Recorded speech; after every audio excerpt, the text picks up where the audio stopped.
imagine just for a second, like put yourself in this situation. You have saved up your resources. You have started a company. You have built systems and architecture with your blood, sweat, and tears. You've risked all of your resources to try and start a company, to provide a service that hosts people's content. And one day you wake up and discover that some Nazis, some literal Nazis, some white supremacists have started using your servers to host their content and share it with the world. Think about those feels. Let's get into it.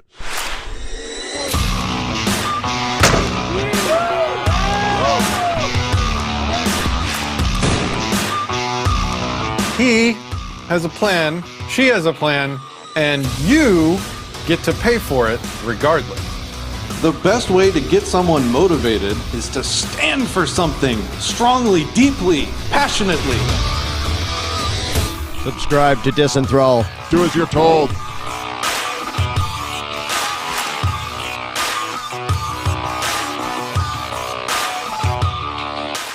Greetings, bigots. Welcome back to Disenthrall. I will be Patrick Smith. Today we just have a chill stream. I invited some friends on to talk about some rather controversial topics. Welcome to the show. Christian, how are you? I am doing fantastic. Thanks for having me on, Patrick. It's cool to have you, man. I appreciate you doing it short notice. I didn't expect to be able to put a show together this quickly, but I think we have something cool to talk about. And rather than try and make some big formal fancy show with scheduling and blah, blah, blah, I was like, hey, man, you want to come on? Let's talk through it. Let's see if we can have a good conversation that people might enjoy. And then I did the same thing with somebody else on Twitter, and she might be joining in a little bit to talk about an entirely different, incredibly controversial topic. So we're going to be having a chill conversation about potentially some crazy stuff. So I saw a video earlier today that talked about an article on The Guardian. Let me just pull this up here so people can see. So this was an article on The Guardian titled "Video Platform Chief Says Nazi Posts on White Superiority Do Not Merit Removal." A leaked email from an Odysee executive suggests that the site favored by the far right could do more to restrict extremists. So, I mean, I know these guys, and I'm also an IT guy, and I'm an IT entrepreneur. I start companies where we create products that other people use to do all sorts of stuff with. In my case, it's never been a content platform before, but I mean, still, I'm in that space where I'm creating something that other people are using to host their content. Hey, Rachel, I think you just joined. Let's get you up here. Are you there? Hey, yeah, sorry. This is the perfect time to have lost my headphones. Oh, no, it's all good. Welcome to the show. How are you? Good. Is this fast enough? It looks slow on my end. I have to use my phone. There's probably a 2-second delay from what you're seeing, but on our side, everything looks great. So just ignore it. One dumb question. If I use my laptop instead without headphones, is that going to have a feedback or is that going to be okay? You can try it. See if you like it better. Oh, okay. We'll just... Yeah, go ahead. We'll see you in a second. Okay. What was I saying? Oh yeah, so also I run several servers that do host various types of content. We host mimeticwarfare.institute, which is a meme website that has some pretty loose rules in terms of the content that you're allowed to upload and that I will host for you. And so that, and as well as voluntary.world, right? I think it's .world, which is our Mastodon server, which is like a Twitter alternative. And so when I started running those servers, as well as the Anarchist Dictionary, which you are the head Graham Poobah, master of all, answer to none on that website. And so not quite none. I answered one, but loosely. So what's up, AnCap? Good to see you in the comments.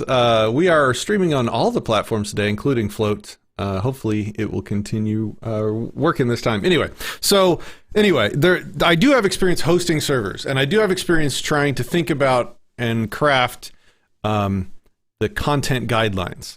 as well as the Matrix server. Oh my God, that's probably where more controversial stuff gets posted than anything else that I host. And I was thinking about this problem, this back when we first moved from a Discord only sort of community to adding the Matrix server to get away from the censorship of Discord, the Discord corporation, and all the stuff that comes along with that. All right, are you back? Let's see if this works. Hello, hello. Let me know if there's too much feedback. You're a little quiet, that's all. Okay. I'm using my laptop. Okay, if you speak loudly, we'll be able to hear you, but we're not having any feedback problems, so that should work.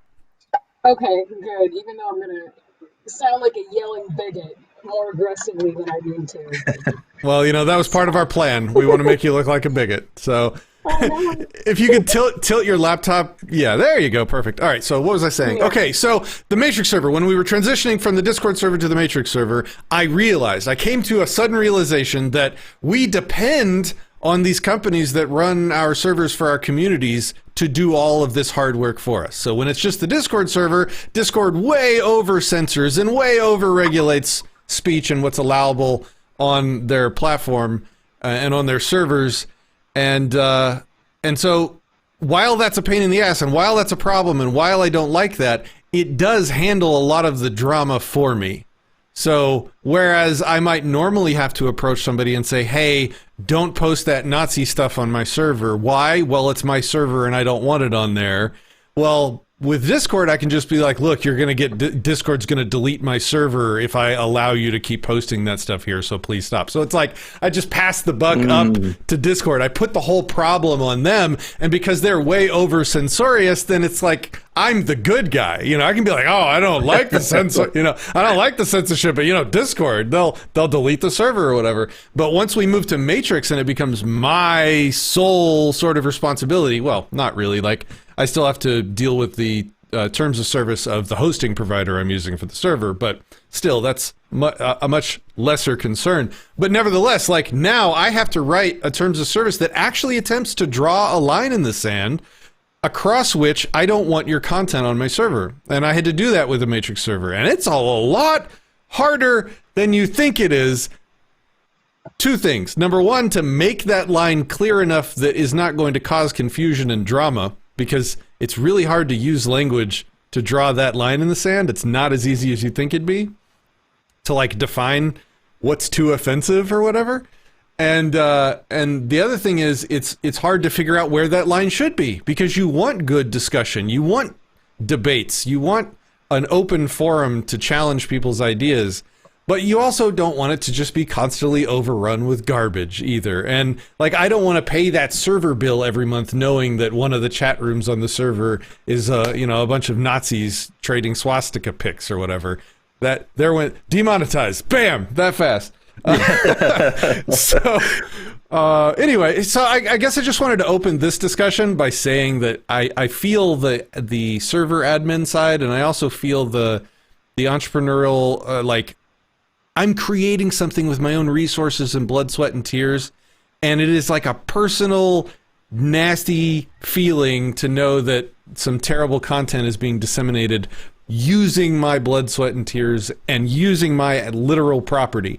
Like, I have a gut negative reaction to that. Christian, you did a video on this today. Why don't you kick it off? What do you think? Yeah, so I think obviously, as a property rights advocate, at the end of the day, whoever holds the servers is the ultimate end all be all for the server. What happens on it, what goes on it. You could literally say, I don't want you to use the letter N. You don't need any justification, obviously, as it's your property. You could do that. Where I think we start running into issues is when some platform decides to call themselves maybe a free speech platform, but then gets to decide what speech constitutes what, that isn't like very blatantly like murdering someone is not free speech, for example. That would not fall under that jurisdiction. And you have to, there's two options. What if you're just trying to send a message? Sorry, ignore me. Sorry to interrupt. Go ahead. No, you're fine. The way I see it, there's really two avenues to do it. And it's to either be a free speech platform and own that and own the risks and responsibilities that come with that. and do your best to stay within those bounds, or don't claim you're a free speech platform. Set very clear guidelines, or as clear as you can make them, because like language is a lossy compression algorithm, I believe, as you're saying. And that's really all you can do at that point, right? So from my perspective, that's the two ways to look at it. Any free speech content platform, in my opinion, should be as neutral of an arbiter as possible, or just don't call yourself free speech. That's really it. What do you think, Rachel? So this is interesting because we're going to have to address the intersectionality of, one, we understand this isn't a free market and there's tons of political and legal pressure on businesses, even if they do claim themselves to be, free speech in a sense. But I do want to give you an example. Gab, for instance, right? Gab found that niche in the market, realized, hey, we could gain a lot of followers by promoting ourselves as a free speech platform, but started censoring something like pornography. So that's just an example of something that people were debating, is this free speech or not? That has nothing necessarily to do with racism or other bigotry, but it's just an example of a platform presenting itself one way, and then people kind of going, hey, wait, I can't just post whatever I want, as was mentioned. I think it's tricky because, so what we're going to have to do is unpack the presentation of the company itself, and then also the terms and conditions, and then also the recognition of that state and legal pressure where we don't have a free market. But in general, my opinion is, if you say you're a free speech platform, I do think that censoring people for racist comments and things like that is kind of fraudulent. Like, you'd have to admit that you're truly not a free speech platform. Yeah, you're right. So, and here's the, go ahead. Sorry, and by the way, the discussion on whether or not, like, pornography is free speech, I understand is a whole other can of worms, but that was just, like, the best example I could give right now.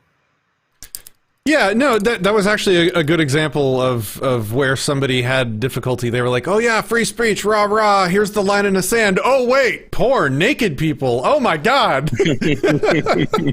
We've got to rewrite that line real quick. Go ahead. Yeah, I think just, oh, sorry, go ahead. Yeah, my bad. No, it's okay. Okay. I'm being a bad host, so I'm sorry. Go ahead, Christian. No, you're fine. Thank you. I was just going to say, I think for the purposes of the discussion, putting it around racism, when I say free speech, I definitely mean like political or philosophical expression, things like that.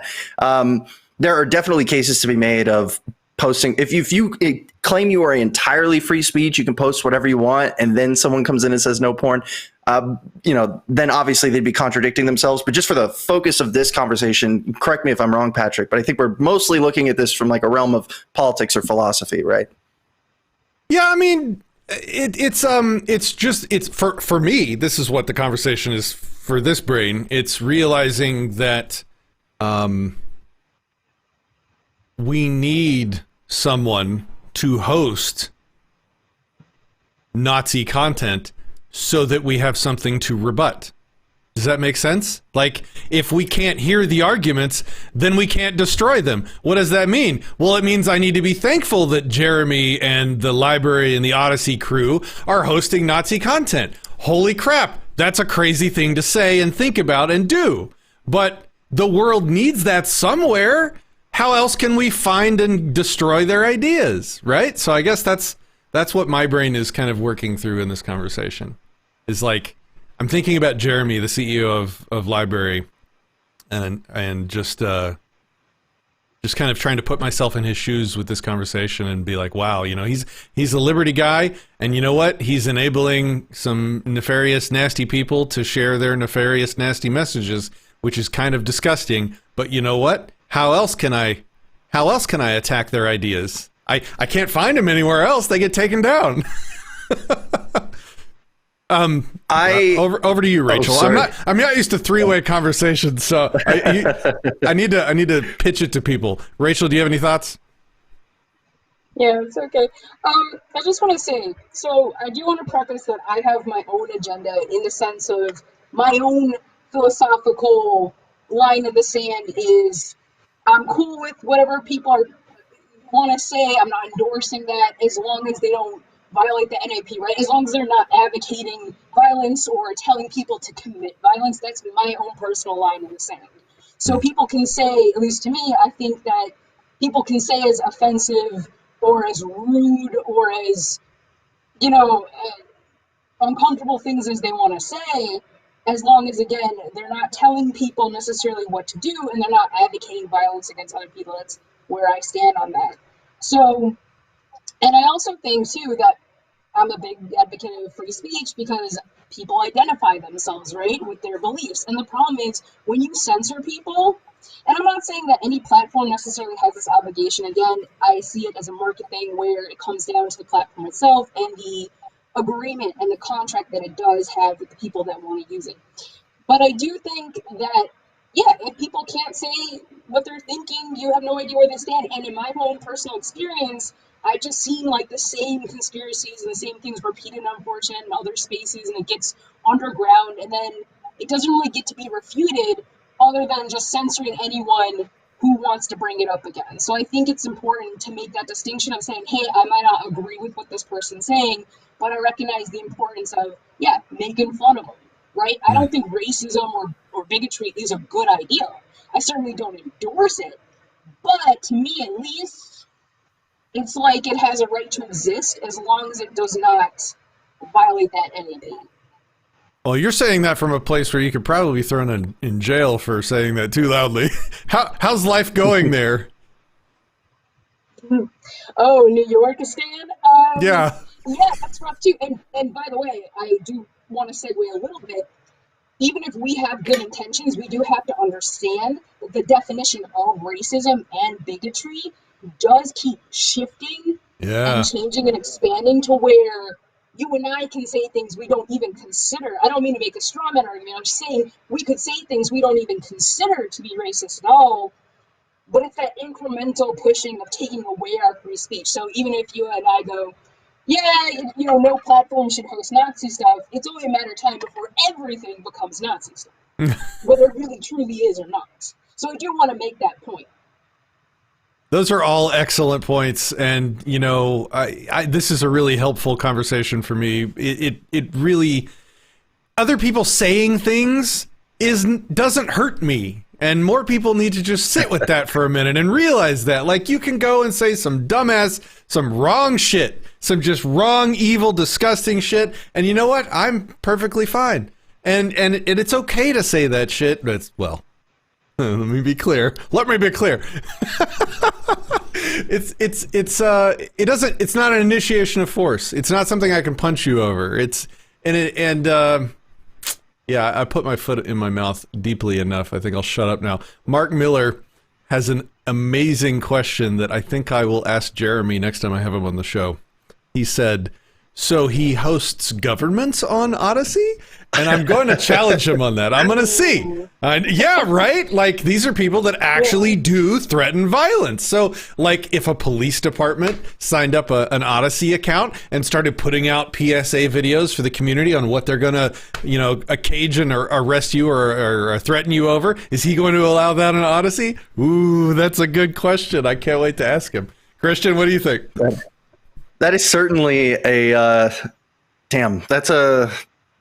I think I'm trying not to let my bias against police officers influence my decision here. But one thing I was going to say about threats is that again, with threats, we run into this issue of language being interpretable.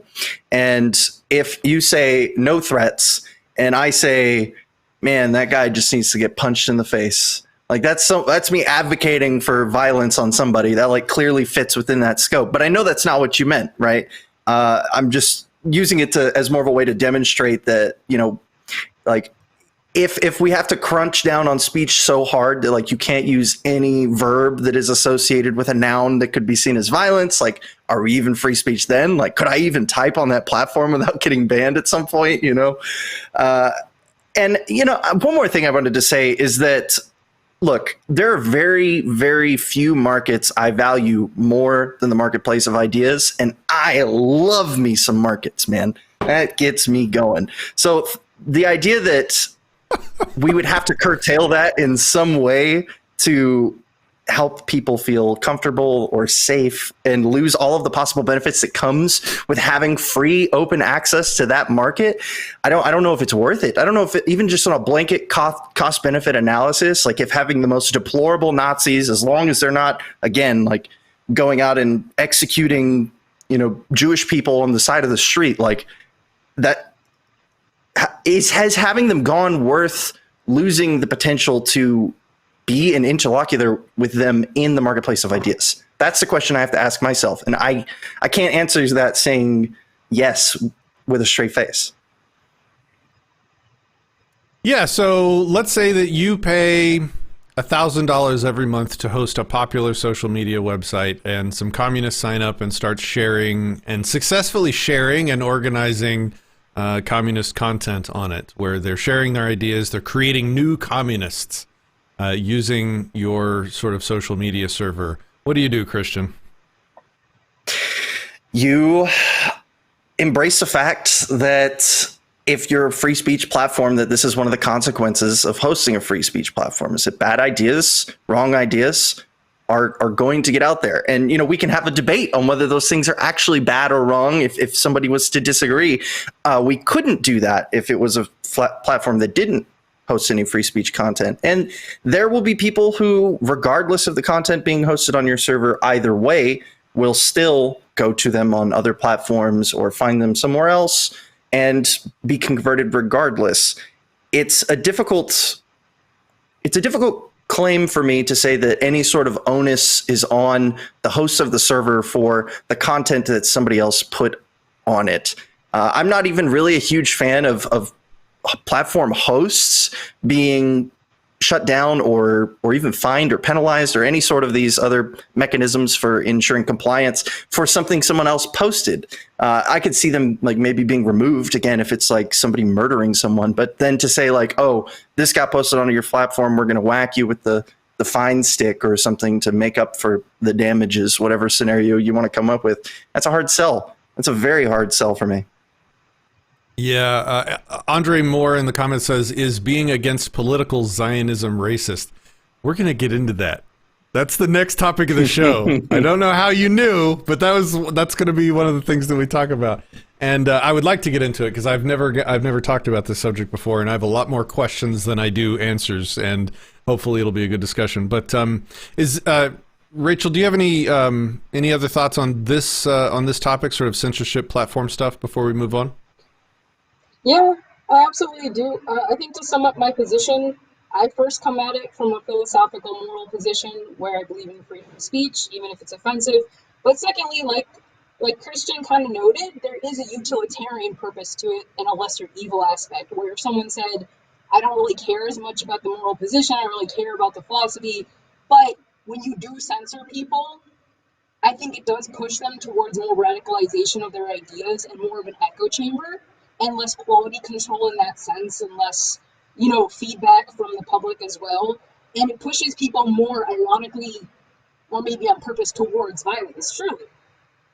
I'm not saying everyone that gets censored is automatically going to be violent, but I am saying when you shut down people's means of speaking their mind, or feeling like they're being heard, like they can't get their position out there at all, be taken seriously, it definitely will push them more towards acting violently.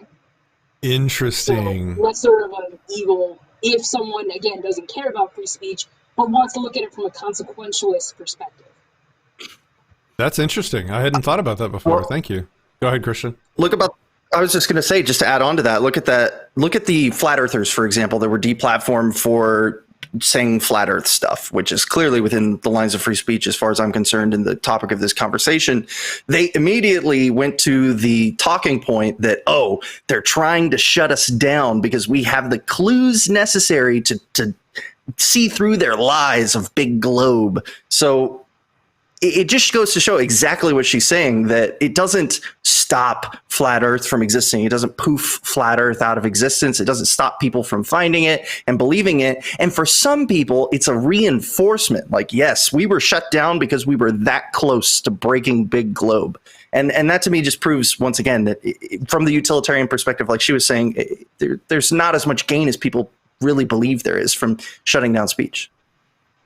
It confirms in all of the censored people's minds that they are correct, and that's fallacious logic to assume that they are correct because they're getting censored, and that is something that happens in a lot of the voluntariist communities. Voluntarists get censored, and so they assume that all of their conspiracy theories must be correct, else why would they get censored? Like, what's a good one? Medical stuff. That's kind of contemporary, right? So they'll speak some medical nonsense, which will get censored, and then they'll assume that they're right because they got censored, rather than and they could be right or wrong. Independent of whether they're right or wrong, they could be getting censored because Facebook thinks that they're wrong, not because they're right. Does that make sense? It's like an internal self-confirmation bias, endless feedback loop where you assume that censorship means that you're right and you're speaking truth that they just don't want anybody to hear. Whereas their motivation could be they think that they are trying to save lives, for example. Any thoughts on that, Rachel? Yeah, plus you make it more sexy and forbidden in that sense, right? When people think, oh no, this is more taboo. And when you make it more commonplace, again, that's not an endorsement of these ideas. It's just saying if it's more commonplace to hear about these things and make fun of these things, then it becomes less, sexy and enticing because more people have kind of openly discussed it. So I agree with you, can have that counter effect as much as people might say have good intentions for wanting to censor or not host. And I do want to say, again, there's that distinct line between endorsing, promoting something and agreeing with something and just the recognition of wanting to have that freedom of speech. And again, the left loves to conflate those, but I just want to make that distinction clear. Yeah, Mark Miller says it does seem censoring speech reassures it. And my point was that it's a false reassurance. It should not, just because you get censored does not mean that you're speaking truth. It just means you're speaking something they don't want you to be speaking. True or false. That's a confirmation, that's a bias that is invalid and we have to watch out for, because we are on the receiving end of a lot of censorship. And that's the other perspective that my brain took away from this conversation, is that, look, our ideas and the topics that we discuss and the positions that we take on things are extremely unpopular. That's why we get censored everywhere. And so it would be kind of hilarious to be like, well, what, are you scared of my ideas? Why are you censoring me? And then turn around and be like, why the hell are you letting Nazis on your platform? It's like, well, if we're going to demand that our ideas have a hearing, then it makes sense that we shouldn't be scared of or upset by other people getting their ideas to have a hearing as well. Okay, so I don't know how else to pitch this, so I'm just going to show Rachel's tweet and see where the conversation goes. So, what'd you say? I got in so much trouble today. I had someone, by the way, retweet the conversation, trying to prove how I was wrong and such a bigot and stuff, but you actually read it. Yeah. It says the opposite, but go on. Well, no, so I want to be clear, this is not an inquisition. This is, I'm curious, you're Jewish, right? So I was raised Jewish. Okay. That's a whole thing to unpack. I did my time is the best way that I like to say that. Okay, all right. So Jane Goodall, I've been in the field. So the tweet was, most Jews are not globalists, but most globalists are Jews. I'm curious what that means. So it's like kind of unpack this weird, unfortunate, small amount of characters that Twitter can post. What that means is, maybe people are familiar, maybe not, just kind of starting at the first point of it, there tends to be ongoing discussion, when not censored, about conspiracies in general, a monopolistic globalist agenda, and that goes into the overrepresentation of Jewish people in a lot of political positions or corporate power positions, right? That's a discussion that kind of like comes up every few years in an article and then kind of gets shut down underground. That's something that if you visit poll, which is politically incorrect on 4chan, you're going to come across a lot of memes, happy merchant stuff and sort of anti-Semitic references. Anyway, so a lot of people will say, as we all know, whether you want to call them Jews or not, to me at least, there truly is a global conspiracy. There are groups of elite or individuals that conspire to monopolize resources and such. And people tend to think that all the people that do that are Jews, which is not true. And people tend to conflate this idea that every Jew is somehow in on it. So my tweet was referring to that globalistic conspiracy and making the distinction of saying, hey, there is something worth discussing here, but I just want to make it clear, while a lot of globalists, a lot of people who are a part of this global conspiracy, in my opinion, are Jewish, or claim to be anyway, not every person that says they're Jewish is in on it. Not every religious person on the street, not necessarily your neighbor, not someone just going to temple. So I wanted to make that discussion. I know we might end up having to unpack what does Jewish mean and then the various sectionalities of that, but I wanted to make that distinction. So I was actually defending a lot of Jews and saying, hey, kind of don't collectivize. Because the conspiracies and the people discussing it tend to collectivize that. So that's what I said, and people jumped on that and retweeted it. And one person said to me, ironically, they said, look, I know what you're saying, but a lot of blue pill people are going to get angry with you, and it's true what you're saying, but I wouldn't phrase it that way, right? That's what they said, and that was kind of funny because I have a lot of people that want to police me and kind of either censor me or just say, hey, you can't discuss that, or I get what you're saying, but I don't like the way this tone is phrased. And the minute somebody says, well, it's true, but I'm like, okay, is it true or not?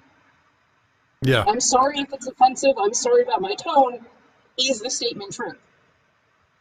Yeah, and that's all of Twitter. To be clear and to be fair, right? You say something that fits in a small number of characters. It is necessarily edgy because of the limitation, which necessitates outrage, and it's almost like it's by design now.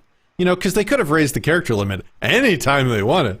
But so I responded by, I think, the perfect way to ferret out racism, and I use it all the time. Somebody's talking about large swaths of people under a certain label, collectivizing them, like using Jews. Talking about Jews is we're talking about a large mass of individuals, so my question was, okay, well, say what you're saying is true. Let's assume it's true for the sake of discussion. Therefore, what? So, you're talking about most globalists being Jews. Okay, well, let's assume that's true. Therefore, what? What are you trying to say? Like, what are you trying to do with that knowledge that you've gained? And your response, I think, was perfect.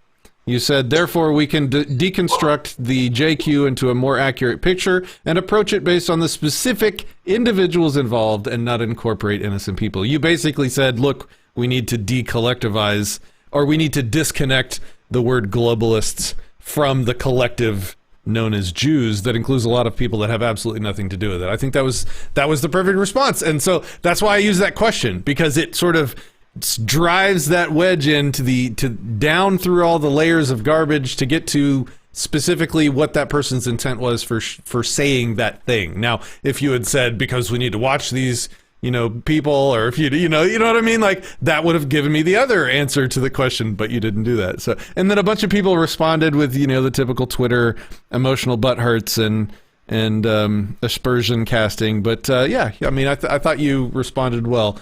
Do you have any thoughts? Yes, two things. One, when I say something like that, and oftentimes, again, I'm making it very clear I'm not collectivizing. We need to unpack these ideas and make this distinction. People always just jump in and kind of ignore it and just get triggered anyway and yell at me for collectivizing, which I'm like, if you actually read what I said, you would realize I'm defending a lot of Jews, actually. And I kind of I do write stand-up comedy with this joke. I said, if we're libertarians and we're focused on merit, I don't think it's fair to just give all Jews credit for the things that these globalist conspiracy people do. Uh, but yeah, there are prominent individuals, and I made a list just in case you came at me and you said, prove your points. And You were ready. just in case, I've got my my little show notes just in case. We gotta.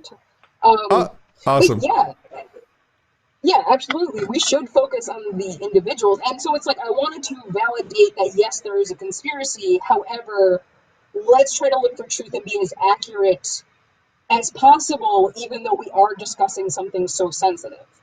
Yeah, I had a guy join, and I'll I guess send this towards Christian because he hasn't had anything to say yet or had an opportunity to talk yet. But I had about a year ago, I had a guy join our Discord server talking about Zionists and talking about the JQ, and I had no idea at the time what the hell he was talking about. And he was like, "Oh yeah, the Jewish question," and I'm like, "Is there a question?"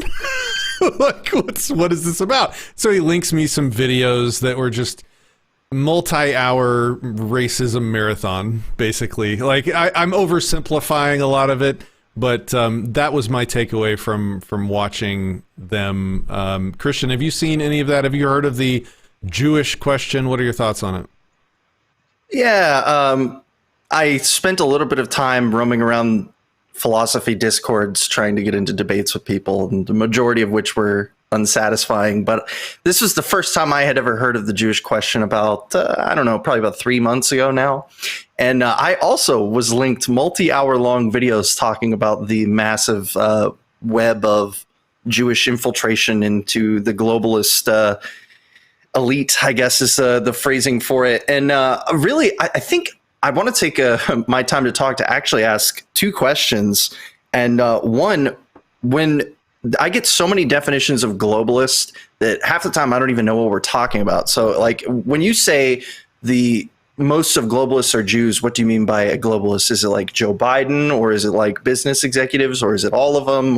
And then the second question is, why does it matter at all if they're Jewish? Like if every single member of the Illuminati was in Kentucky, like why would that matter as like a distinguishing characteristic for them doing bad stuff, Interesting. So let me make it even stronger. What if every single so-called globalist was a Jew? What difference would that make? Okay, so a couple of interesting things that I want to address. First of all, if every globalist, well, I guess I should start with the definition of globalist. So the definition that I'm using tends to fit people who have this corporate and financial monopoly and a lot of influence in political structure. So I can give you an example, and you'll probably roll your eyes, but George Soros, okay? George Soros is a prominent Jewish figure. He's a billionaire, and I just want to make this distinction. Just because someone's wealthy doesn't mean they're necessarily conspiratorial. It just happens to fit this definition. These tend to be people who are very, very wealthy and see themselves as philanthropists and tend to donate or put a lot of money towards projects that seem to have the same agenda and the same impact on the world. So, for instance, the George Soros Open Society Foundation, it's basically a grant-making network that claims to have a very liberal philosophy of supporting civil rights and social justice organization, okay? And I promise I'm going to break this down into more of the Jewish philosophical angle here. So here's something which you can find on the OpenSocietyFoundations.org is the website. And if you go on the website, it says a lot of nice things. And what's kind of cool is right now, we're in this recognition of the veil being lifted, where we're seeing right now the woke church and the left kind of make these claims about human rights and then pretty much do the opposite by promoting censorship and violence and blah, blah. If you go to the website, it looks very nice. It says it supports human rights. It gives a list of foundations, all these things. Some of the things that they have been up to is they were associated with the Louisville Bail Initiative when there were riots going on in Louisville.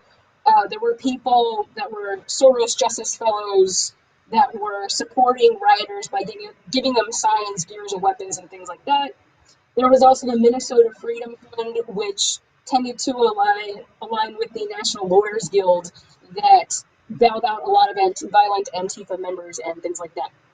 That's an example. Another example would be Leslie Wexner, who is a prominent Jewish figure, a big supporter of Israel, and he's known as like a corporate mogul for running Victoria's Secret and Lane Bryant and other companies or what have you.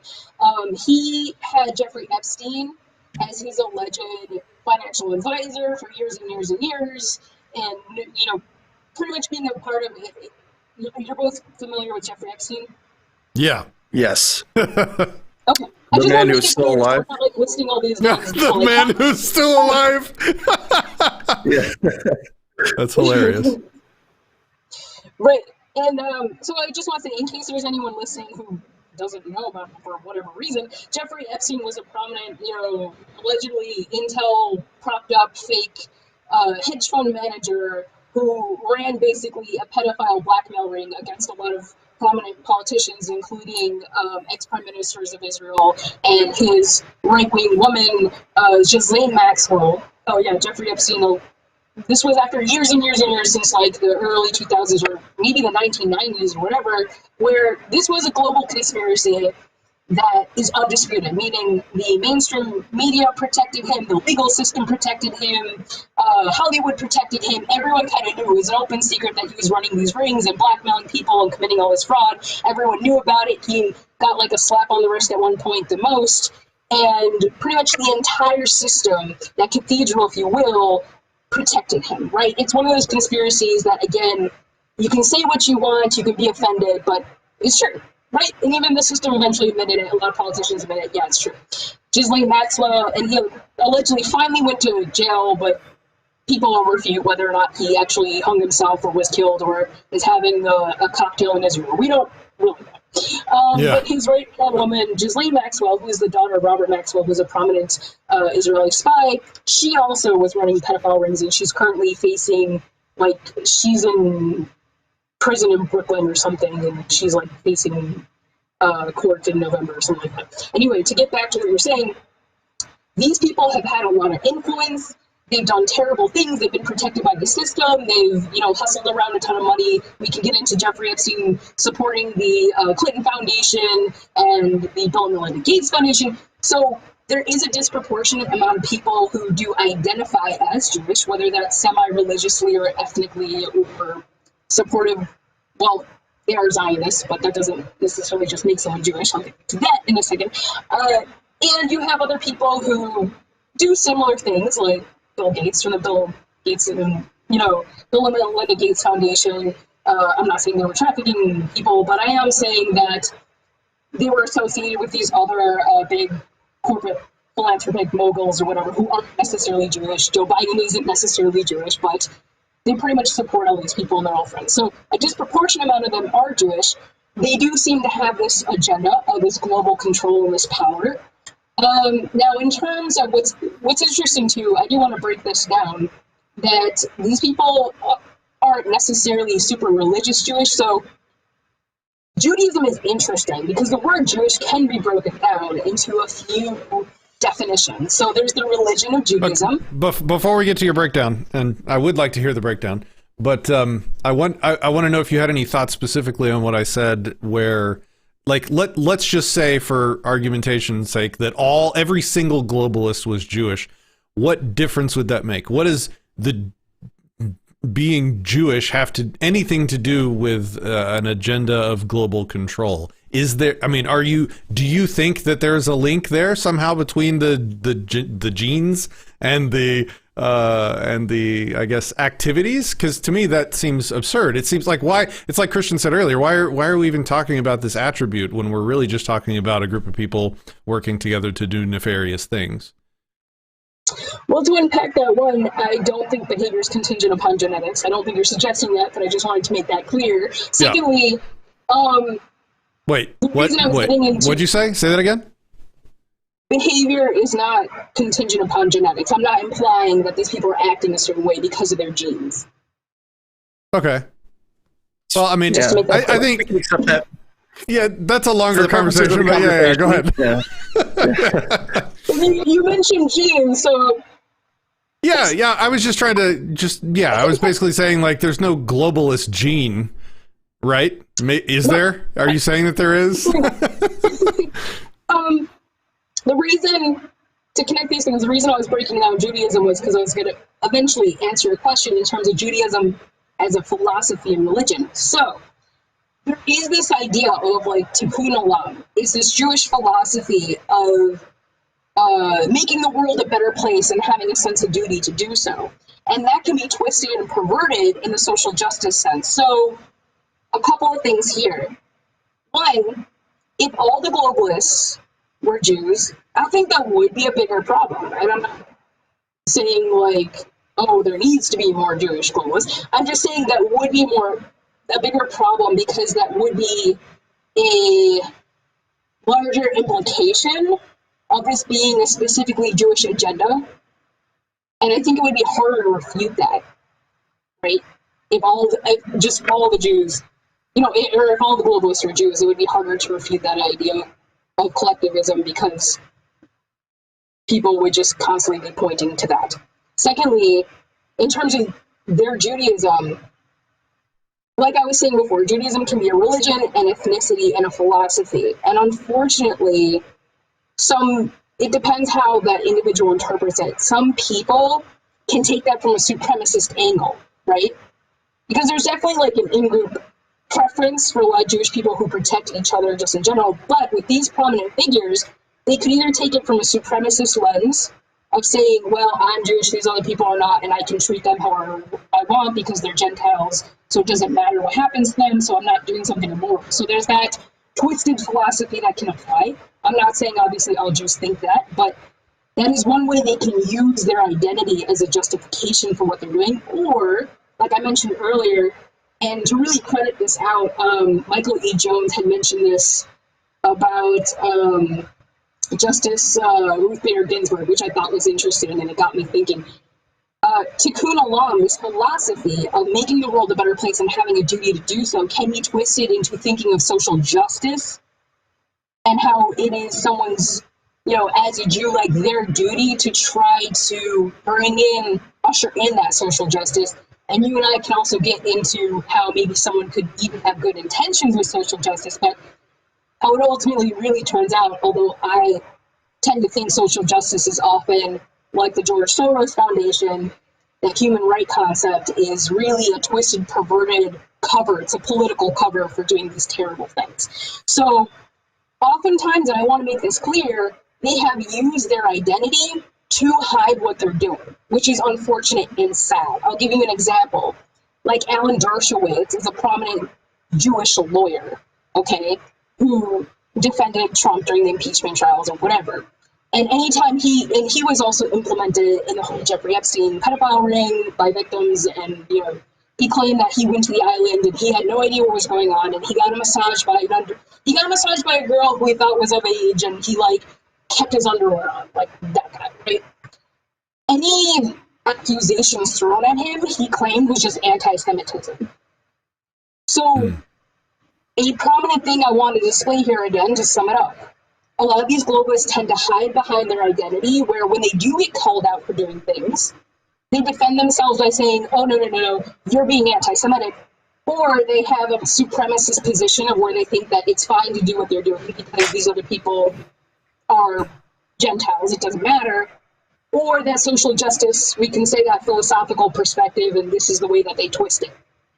But it definitely, what makes a difference, let's say, with globalists being Jewish or what have you, is definitely the ones that do get called out. Like I said, even Leslie Wexner tend to say, no, you're being anti-Semitic, blah, blah, blah. Versus maybe someone like Bill Gates or Joe Biden, if they get called out, they're not going to necessarily play the anti-Semitism card, right? That's not going to be on the table for them. All right. So one quick aside from the comments, because I think this is a genuine question. NCAP is asking, is it proper to say Jew or Jewish person, or is that considered racist? And some people have clarified in the comments that both are correct. I believe that's the case. Both are. I mean, neither of those are racist. That's just the name of the race. Would you agree with that? Um, okay, so a couple of things. It's not racist to call someone Jew or Jewish. I mean, that's Right. that's also Louis C.K. kind of said it first, so I can't steal this joke. But he's like, it's funny that these slurs the same thing as the title. Jokes are not property; they can't be stolen. I just wanted to cut it. I know you're a comedian. You comedians get prickly over joke theft. I understand. Well, collectivized. What? Oh, whoa! You're right. I did. I just collectivized the shit out of you. I'm sorry. Oh my god! I'm I gonna. feel to be wrong. Oh, I'm gonna fire myself now. Here's the tricky thing. By the way, I'm very sorry to be all over the place. I do want to get into Zionism and political ideology as well. I can't wait. Did you see that face that she made? She's like, Yeah. This was terrible. This was stereotypical, but you know what I mean. I meant that in a positive way. Yeah, I didn't even think of it in terms. I didn't even think that until you said something. I want to say one thing, and then I want to see if Christian has any thoughts.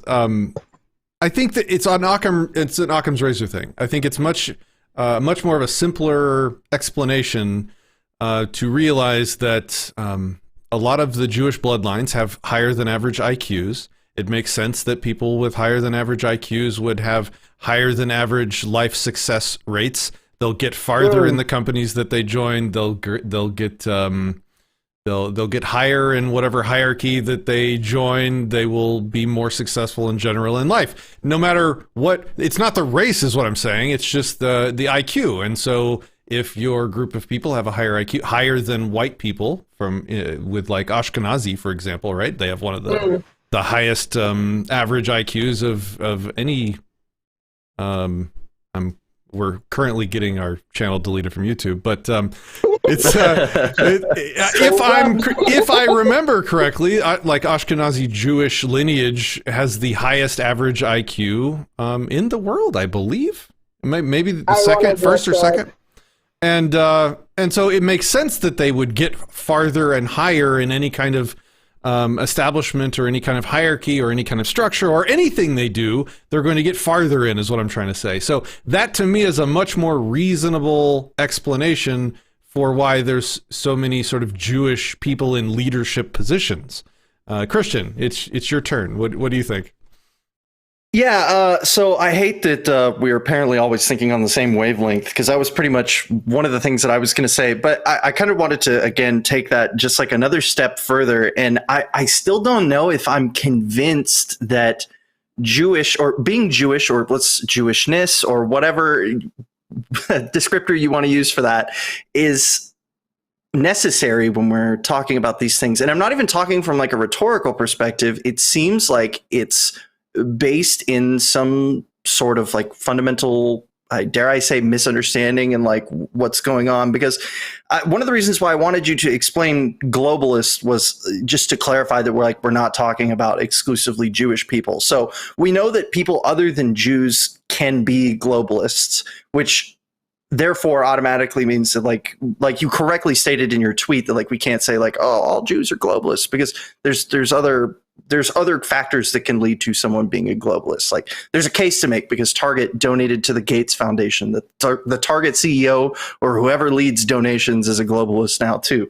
And you know, we could go down that road, but again, I'm just not entirely convinced that like the term of Jewish is even necessary when describing these people. Like we can trace all sorts of reasons back to why we may start there. Like for thousands of years, we could say they've had a higher access to income, and that's placed them in modern day in the most beneficial financially position to exploit weaknesses in governments and in markets to push their agendas across the world. But again, I don't see what is so necessary at identifying the Jewish people over any of the other globalists and separating them out if they're doing the exact same thing. Like, why is it important that this person is Jewish? I thought the bad thing was that they're globalists, right? So if a black person is a globalist and if a Jewish person is a globalist, like, is the Jewish person like a worse globalist or like worse person for being a Jewish globalist? I'm just missing that link that like would clarify why it's a necessary descriptor at all. Well said. Oh, sorry. Shout out real quick. Sixth Estate. Super chat, $3. Thank you. He says, excellent discussion. I appreciate that you appreciated it enough to make a small donation. Thank you, sir. All right, Rachel, over to you. Okay, so yes, it absolutely does make a difference. Of course, not all Jews are globalists, and there's many people such as Jesuits and Rosicrucians and many other people of various backgrounds. It's actually diverse that the left loves so much. However, a disproportionate amount of them are Jewish, and it really does make a difference, because even if they're doing all the same thing, the tactics that they use are different, and I am going to get into Zionism and government and statehood. So number one, like I said, they tend to hide behind their identity as an excuse for what they're doing. So when they're called out for their crimes or terrible things that they're doing, they go, you're anti-Semitic, how could you ever say that? That is not a luxury that the other globalists of different denominations get to have. Okay, so there's number one. And it's also frustrating because when they do that, when they say, you're being anti-Semitic, it's actually worse for other Jews collectively who are not involved. Because people look at that and they get frustrated by that and they get offended in the sense of it promotes that continuous idea that they are hiding behind their identity, because they are. And it makes them seem untouchable in a protected class within society for that. Yes. Let's go one at a time. You said you had two things. Let's go one at a time. Christian, I'll let you talk first this time so I don't steal whatever you're about to say accidentally. The second thing that people get so... No, hold on. Christian, why don't you address what she just said first? Yeah, I just want to say that, this is not unique to Jewish people over any other minority. Like in the description or the example I gave, that last time, if there was an African-American or black globalist and there was a Jewish globalist, the Jewish globalist could say, you're being anti-Semitic. And it's the black globalist could just say, you just hate black people, or what, that. That's not necessarily distinct to that group, to that particular group enough to say this is a reason why we should single them out of the collective group of globalists. I just want to make sure that's clear. It's not an entirely convincing reason for me, from my perspective. Rachel? Well, it seems to work often enough with people like Alan Dershowitz. Like I mentioned, he uses it all the time. And yeah, you're right. You could have other people claim racism or sexism. There's plenty of women who do terrible things and then go, you're just beating on me for being a woman, like the woman who ran the fraudulent company of Theranos, I think, which was this huge, which by the way was also supported by Jeffrey Epstein, this huge billion-dollar medical company that basically ran some samples on blood and then turned out to be pretty much fraudulent, even though she made the 30 under 30 magazine.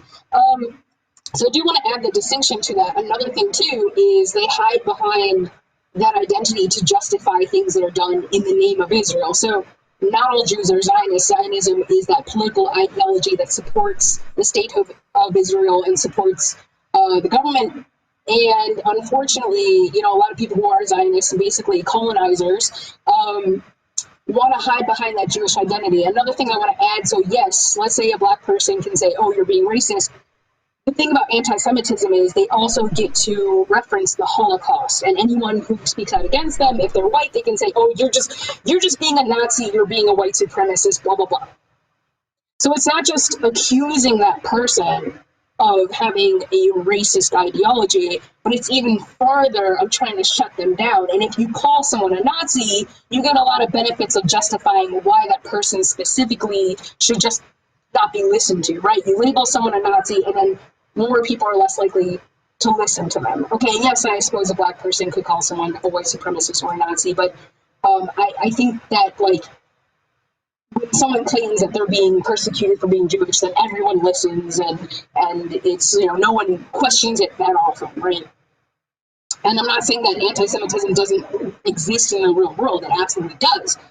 But I'm just saying that they have more references to use at their disposal if they want to, for better or worse, to defend their position and to obfuscate what their actual agenda is. Another thing I want to point out is people get pissed off at the hypocrisy, right? Specifically the hypocrisy of it for two reasons. One, because there's the overrepresentation of Jews within certain spheres of corporate influence that are considered degenerate, right?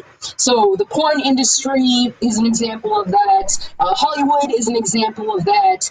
So, and by the way, I just want to make this accurate distinction. I have my own sense of like what, with libertarian philosophy, I'm not against porn philosophically from a libertarian perspective. I don't think it's the best thing or a good idea, but I just want to make it clear my own personal preferences and views on Hollywood or porn isn't.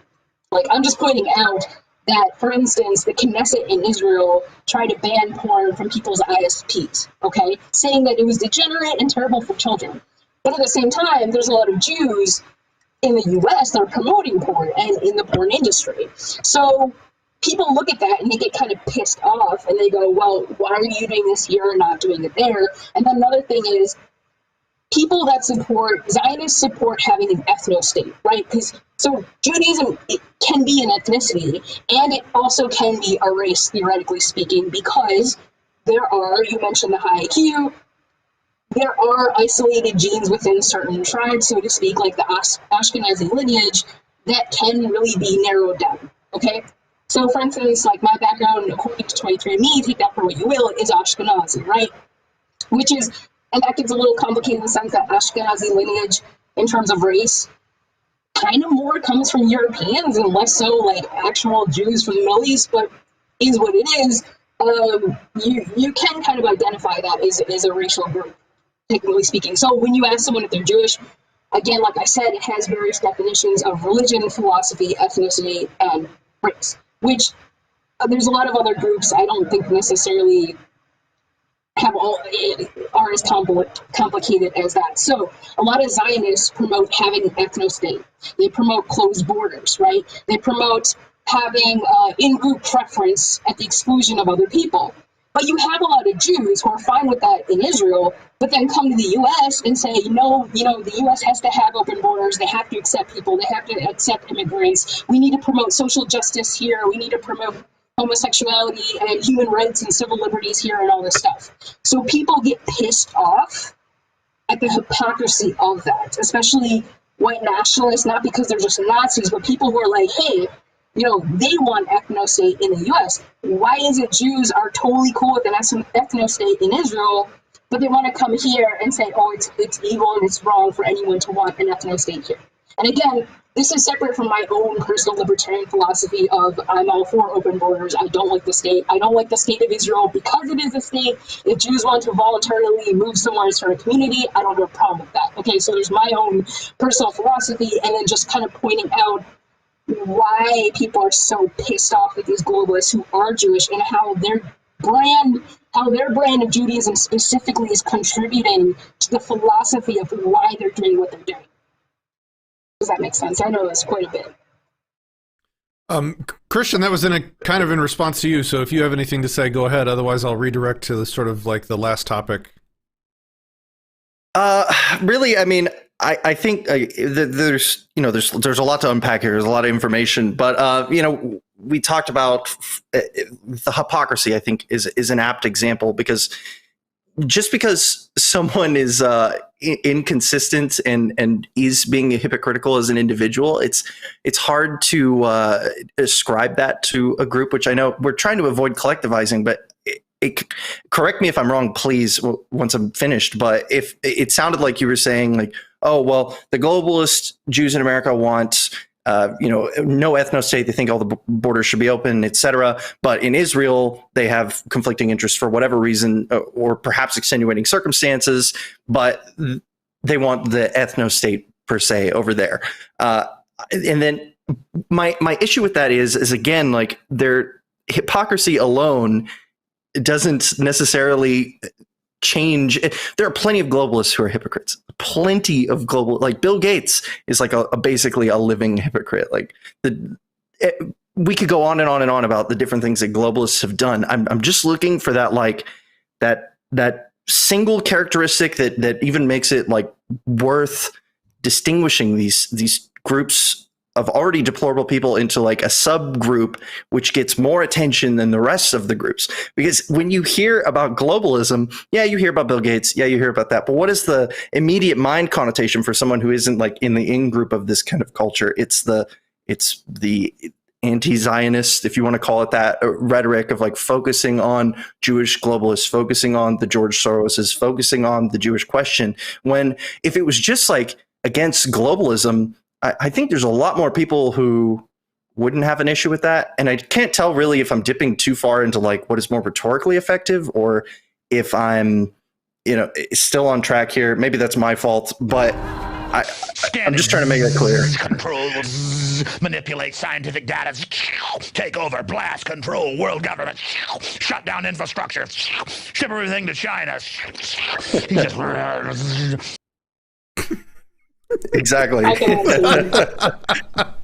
can't believe we've gotten an hour into a discussion like this without Alex Jones memes. That was my bad. Yeah, I just wanted to say one more thing. Like, I don't want it to come off like I'm like bullying you or like I'm being closed-minded in any way. I'm really just looking for that like thing that I'm missing. Yeah. Well, let me try. Yeah, exactly. So yeah, my thought when she finished her last talk was, I still don't see why talking about the Jewishness is important, because the things that she said can and are done by other races as well. Like if you complain about something a black person does, some of them will say, "Oh, you're just racist against black people." So like it's not really like a specifically Jewish thing that they would use racism as a defense of their actions. It's I don't know what you'd call that thing. A dumb thing. That's a dumb thing. Not a race thing, right? What do you think? And just so that we're all clear, I have 22 minutes left, and then I kind of have a hard stop, so we can talk about this, or we can move on to sort of what a Zionist is, what that means, why that word might be important. Yeah, okay, so number one, the distinction between globalists who happen to be Jewish, like I said, in other groups, is the tactics that they use and the fact that they have many more at their disposal, right? As I mentioned, they can use the word anti-Semitism to try to, distract from what it is that they're doing and just try to place blame and the character of the person, basically an ad hominem attack on the person making the accusation rather than the content. They have a direct connection generally with Israel that will protect and support them and give them resources and vice versa. So that is another thing to think of. The hypocrisy of it specifically that people get so upset about in their own agenda. And then the overrepresentation of their presence in Hollywood mainstream media and pornography, which people look as a source of degeneracy in the U.S. that is destroying the West in their opinion. So you have quite a list. Okay, let me try and steel man that. Let me see if I can restate your position. And I do have another answer too to this question. Let me try this first. So, it is interesting that we have a word called anti-Semitism instead of just racism. So it seems like, and maybe this came from the Holocaust. Maybe it's like because of the terrible things that happened in that time that it's especially bad to be bigoted towards Jewish people. And so maybe that's why we use anti-Semitic instead of just racist like all the other forms of racism. So maybe that is a special attribute of a Jewish globalist using their race as a defense. I'm trying to repeat your argument back to see if I'm getting it right. They get to use their identity as a greater defense and justification for what they're doing. And then secondly, I want to say the reason it's so important to talk about this, yes, not all globalists are Jews. I want to break down this conversation because they're brought up the most. And this is why a lot of people who talk about this are so angry. And that needs to be, so even if there's all globalists of all kinds, like Bill Gates, again, Biden, other people that aren't necessarily Jews, if we're going to discuss censorship and we're going to we're going to try to break down what is considered Nazi conversations, and if we're going to try to address the frustration, the pent-up rage, radicalization, and, these conspiratorial ideas, we need to understand the viewpoint of the people bringing up the points that are called anti-Semitic. right? And some of the points that they have are valid. Some of them are wrong and misleading, and again, the collectivization or compulsive violence, I'm not cool with. But some of the points that they make are absolutely valid and need to be treated as such. And that is what I'm saying, is why the Jewish globalists are brought up the most, I would say. I mean, maybe Bill Gates right now, yeah, because he's so prominent with COVID or whatever, but for the most part, Jeffrey Epstein, Leslie Wexner, George Soros, these names are brought up quite a bit, right? And they're in front of the camera more often than others. So my point is, I wanted to unpack those ideas. I wanted to unpack the disingenuous tactics that are being used, the unfortunate utilizing of identity positions, and again, they get to be considered, their identity is used to say, I'm a victim in society, Holocaust, whatever, and I'm just constantly being oppressed, and therefore I can't be a bully. They can hide behind that title of victimization to do terrible things, and we can segue that into Zionism and what's going on in, say, Palestine or Israel, which is terrible. And people who, not all Jews are Zionists, by the way. People who can you define that term? Define Zionism. Yeah, it's someone who has a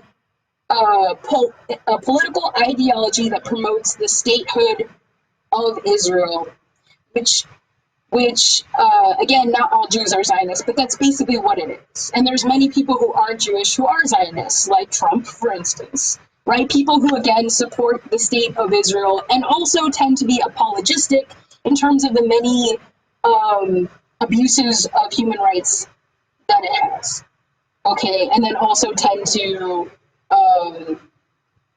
negate, the right for Palestinian statehood or negate position on land and what have you. By the way, people get really angry at Jewish globalists because, again, they tend to support Israel, and even more so, the U.S. gives billions of dollars in aid towards Israel and helps them obtain weapons. You've got Ted Cruz recently coming on TV saying, hey, America needs to give even more money to Israel. And yes, America does give money to Palestine. I'm not saying that they don't. But disproportionately, the U.S. tends to side with Israel and support Israel in many of the atrocities that it commits, even if, yes, sometimes Israel is the victim. It disproportionately has that favoritism. So in terms of nationalism, in terms of people having an America first position, they're going to say, hey, why is the U.S., why are all these people in Congress giving so much money to Israel? Isn't that weird? Why does Israel get a free pass for committing all these atrocities? Isn't that weird too? So I'm saying that these ideas feed into each other again. Zionism is that political ideology that supports the statehood, and I'm anti-Zionist because Israel is another government, right? I'm against government, I'm against states, regardless of what flavor that happens to be. I'm far too ignorant on the events of the Israeli-Palestinian conflict to really even have this discussion. So any opinion that I have is just going to be malformed from just an uneducated position. But so I guess I will ask questions from a position of ignorance, and I'm happy to be educated.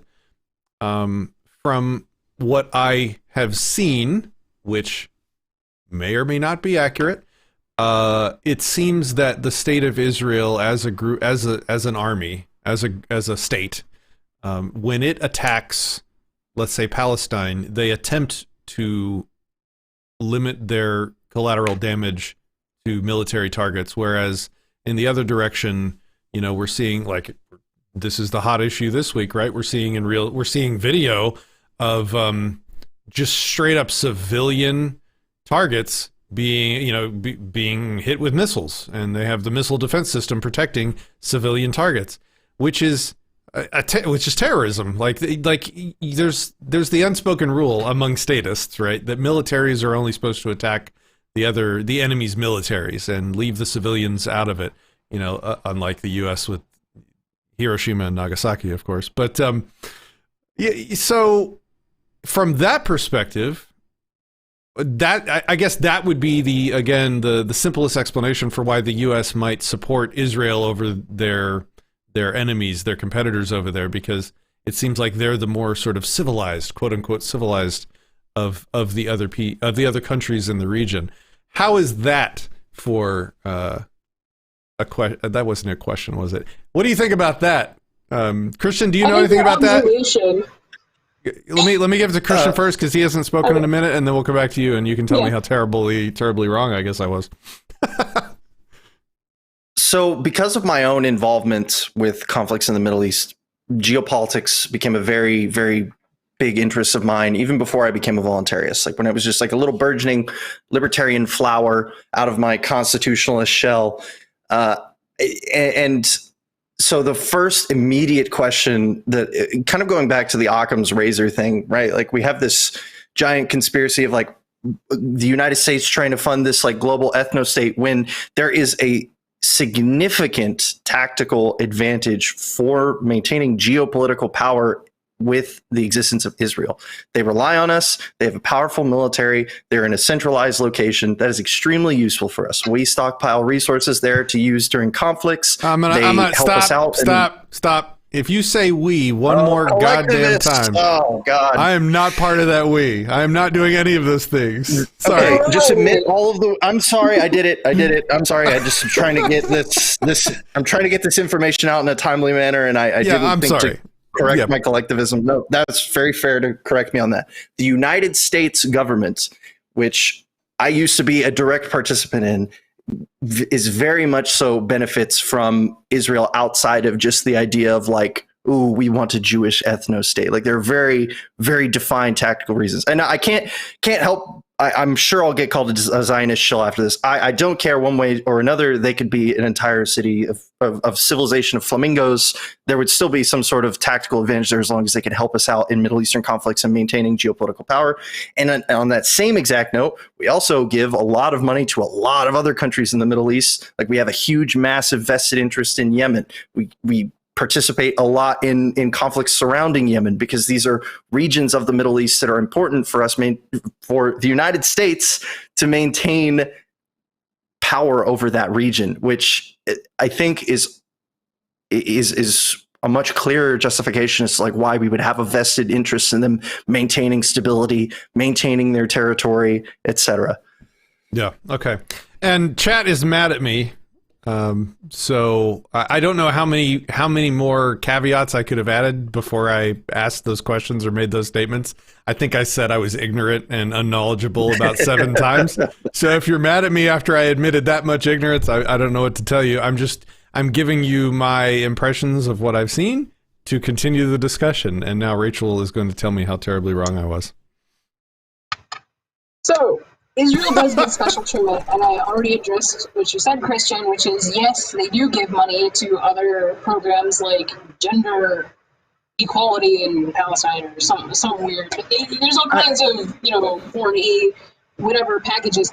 But Israel disproportionately gets billions of dollars, number one. And yes, the U.S. does have a relationship with Israel, certainly. Even if you mention a couple of things that they get out of it, however, there's special treatment of Israel. Like most foreign donations to political campaigns have to be on record, on paper, and reported. But political donations from Israel organizations don't have to be reported. Isn't that interesting in the U.S., number one? Number two, you have organizations like the Anti-Defamation League, the ADL that goes around and calls people Nazis and censors them. And maybe it has good intentions, probably not, but that makes people hate it more. Okay, so there's a bunch of organizations that make things worse, including that one. Also, you have people in Congress who have dual citizenship, right? Have you ever heard of people in Congress is it cool for them to have dual citizenship with other countries for some reason? Again, Israel gets a free pass on that, Again, I'm not trying to say that Israel is never a victim. I'm not trying to say that there are casualties and there aren't aggressions, but when we think about self-defense, we do have to understand disproportionately, Israel does have all the support in these technologies that Palestine doesn't have. So when it defends itself, it is generally going to be disproportionate. Not only that, but if you have a lot of globalists, Jewish globalists who are operating within the mainstream media, they can curry favor for Israel and continue this, cycle basically of controlling narratives and pushing things in a positive Zionist direction. So it can kind of feed itself, right? Because their specific identity of Jewish interests helps to facilitate that support of Israel. And again, you do have certain programs like birthright programs, where Jewish Americans within the U.S. can go visit Israel and potentially live there and such like that. So yes, I agree that the U.S. has a special relationship with Israel. It isn't always a negative thing, but oftentimes Israel does get that free pass and again is protected by those globalists who happen to be Jewish. So there is a much stronger, deeper connection there that we can verify that maybe other groups like Jesuits or Rosicrucians or whatever don't necessarily have, other individuals from that faction. So again, part of me bringing all this up is to bring out into the open maybe people who perceive themselves as white nationalists or whatever are so angry about with this particular faction, with these particular people, and we need to address those points. And yes, some of those points are valid. So it sounds like we found like maybe the first real solid connection when we're talking about globalists being majoritarily Jewish is that, if they're protecting the Jewish state that is Israel, well, there is a connection there. Christian, what do you think about that? Would you agree?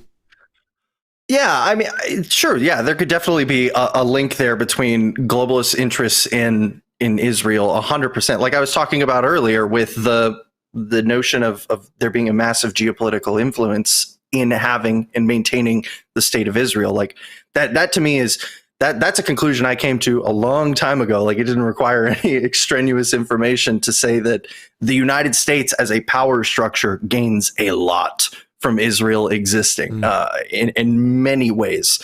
And that's something that they will look over any number of atrocities, any number of horrible things that Israel does, just like they will any of the other nation states that support them militarily or that they have vested interests in maintaining them from. And you may not agree to the same scale or however, but we have long vested military interests. I said we again. Damn it.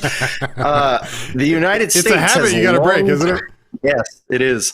The United States has long vested military interests with Saudi Arabia as well. And Saudi Arabia is not a Zionist state, and they commit untold numbers of atrocities that we directly participate in. Christian, can I ask you a question? Jesus Christ. What's that? Sorry, I did it again. Why is it when someone's house gets destroyed in a storm in Texas, they have to sign a piece of paper saying that they won't criticize Sweden? I'm joking. They actually have to sign a piece of paper saying they won't criticize Israel or protest Israel. So there is a direct influence of Zionist and globalist policies within the U.S. on the U.S. government to do crazy things like that, to pass anti-Semitic, laws against anti-Semitism that seep their way where it does not belong, such as, again, in Texas, they're trying to push for there to be a law saying that if you wanted to get some kind of payment by government in an emergency disaster situation, you had to sign a piece of paper saying you would not criticize Israel. So globalists, I mean, that's crazy. I'd love a link to that. If a lot of globalists are Jewish, that explains those laws and that explains those activities. But it doesn't, I mean, that's a one way. Like that, the globalist Jewish people explain those effects, but there's nothing we can gain going in the other direction. Like what can we gain by knowing that, I guess what I'm trying to say is, so if you have a bunch of powerful people, I'm trying to figure out your position and state it so that I can understand it. So if we know that most globalists are Jewish, then that will better allow us to predict what they're going to try and change in the world and control in the world and the laws that they'll try and pass, so that maybe we can sort of protect ourselves against that. Like that's the most sort of efficacy I can think to get out of that piece of information. Otherwise, like, the enemy is globalists in general. I don't care what race they are. Because again, I mentioned this. Christian, go ahead, Christian. Let's go counterclockwise. Yeah, I just wanted to add one more thing, because I know we're running out of time, and I really want to hear your response. But the 3 minutes. Like, Rachel will get the last word. Christian, go ahead. I'll be faster than that. Yeah. Don't ever say that again. As far as, God damn it, as far as the Texas legislation is concerned, as far as I'm aware, that doesn't constitute as globalism. That's just people simping for Israel for whatever dumb reason they have to like that state. And like, to say then that is directly globalism doesn't fit the narrative of like globalists trying to push these massive agendas, unless specifically only supporting Zionism is also one of those definitions that then makes you a globalist. Can you clarify on that a little bit? All right, just to say, last word. When she's done talking, we have to end the show. I've really enjoyed this. I'd be happy to do it again more often. This is fun. But because I promised her the last word, I'm going to say my piece now. Thanks for watching. I've enjoyed participating with you guys in the comments. Thanks for the super chats. Christian, thanks for hanging out. Rachel, thanks for coming on the show last minute. You guys are awesome. Rachel, last word. Close out the show. Last words. So like I said, that particular flavor or brand, if you will, of globalism is particularly insidious because it puts everything into a racial context where it doesn't necessarily need to be, and because, again, of that direct relationship between that connection to the statehood of Israel and the U.S., which, again, I just said in the chat, they're trying to push for laws in Texas saying you can't, get money from the state in an emergency if you ever said anything bad about Israel, try to boycott it. So the fact that Israel and these particular globalists get away with so much, and the tactics that they use gives them a certain distinction from other globalists, even if they're all doing terrible things. Okay, and I just want to say real fast that I certainly don't endorse racism. I don't endorse discrimination. I don't endorse whatever ism. However, the libertarian approach of trying to prove that we're not all racist and censoring ourselves is just a losing position, right? I'm always going to be against, advocating for violence as the most important position to have and maintaining that boundary, right? Because, again, the definition of racism can be applied to everything, like we said, in terms of those particularly Jewish globalist tactics. So that is going to be a losing battle if that is the mantle that libertarians want to take on. Well, you gotta close. You gotta say goodbye and close out the show. Yes. Well, thank you so much. Thank you so much for having me. I'm happy we had such a productive conversation, and thank you, Christian, for your questions. Certainly, I'm not offended, nor are you a bigot. This is good. This is open dialogue. We're making a lot of headway, and it's good for other people to kind of witness this and get a sense of all these dynamics and political controls and how do maybe address it. So I'm sorry for taking up so much time. Thank you, Patrick, for having me. Y'all kick ass. I'll see you later. Have a good night. Thanks, guys.